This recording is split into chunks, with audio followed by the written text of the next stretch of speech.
1,10,00,000 টাকার নাইম শেখ শুরুতেই বিধ্বংসী ছিলেন সবার উপরে। তবে মুস্তাফিজুর রহমান বোঝালেন কেন তাকে আইপিএলে নেওয়া হয়েছে 12.5 কোটি টাকা দিয়ে।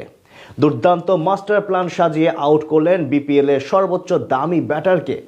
তার পাতা ফাঁদ বুঝতেই পারেননি নাইম শেখ।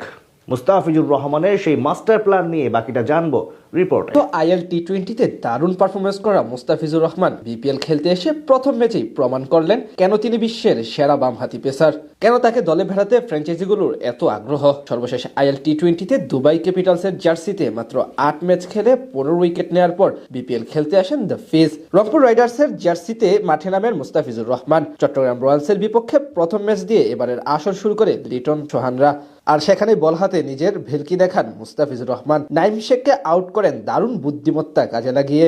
প্রথম ম্যাচে নবাগত নোয়াখালী এক্সপ্রেসকে হারিয়ে বেশ আত্মবিশ্বাসী নিয়ে নিজেদের দ্বিতীয় ম্যাচ খেলতে নামে বন্দরনগরীর প্রতিনিধি চট্টগ্রাম রয়্যালস। প্রথম ওভারে ইংলিশ ওপেনার অ্যাডাম রসিংটনের উইকেট হারালেও বেশ আগ্রাসীভাবে ব্যাট চালাতে থাকেন নিলামে সর্বোচ্চ দাম পাওয়া নাইম শেখ। ইনিংসের তৃতীয় ওভারে নাহিদ রানাকে 3টি বাউন্ডারি এবং 1টি ওভার বাউন্ডারি হাঁকিয়ে 21 রান নিয়ে চট্টগ্রামকে বড় সংগ্রহের ইঙ্গিত দিচ্ছিলেন এই বামহাতি ব্যাটার। তবে অধিনায়ক সোহান জানতেন কখন দ্য ফিস নামক ব্রাহ্মস্ত্রকে ব্যবহার করতে হবে, হলো তাই।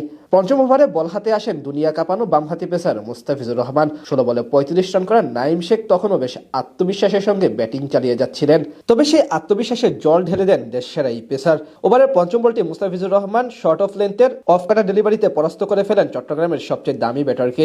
আগ্রাসী হয়ে বলটাকে সীমানা পার করতে যান নাইম। তবে বলার তো ছিলেন মুস্তাফিজুর রহমান। তিনি বুদ্ধিমত্তাকে কাজে লাগিয়ে অফ স্টাম্পের অনেক বাইরে ডেলিভারিটি ছাড়েন, আর সেটি অফসাইডে খেলতে গিয়ে ইনসাইড এডস হয়ে ডিরেক্ট বোল্ড হয়ে ফেরত যান নাইম শেখ। তাতেই যেন রংপুরের বিপক্ষে বড় সংগ্রহের আশায় ঘুরে বাড়ি পড়ে চট্টগ্রামের সমর্থকদের। মাত্র 102 রানে গুটিয়ে যাওয়া দলটির জন্য মুস্তাফিজের করা সেই একটা ডেলিভারি যথেষ্ট, কেননা সেই আউটের পরই ধীরে ধীরে কমে যায় তাদের রানের গতি।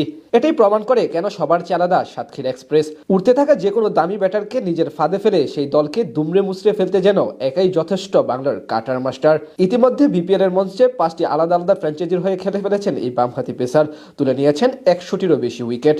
তাছাড়া টি-20 ক্রিকেটে 398টি উইকেট নেওয়া এই ক্রিকেটার জনপ্রিয় ফ্র্যাঞ্চাইজি আইপিএল এর মঞ্চে বেশ সফল। 60 ম্যাচে 65 উইকেট নেওয়ার পাশাপাশি নিজের প্রথম টুর্নামেন্টে চ্যাম্পিয়নও হয়েছিলেন তিনি।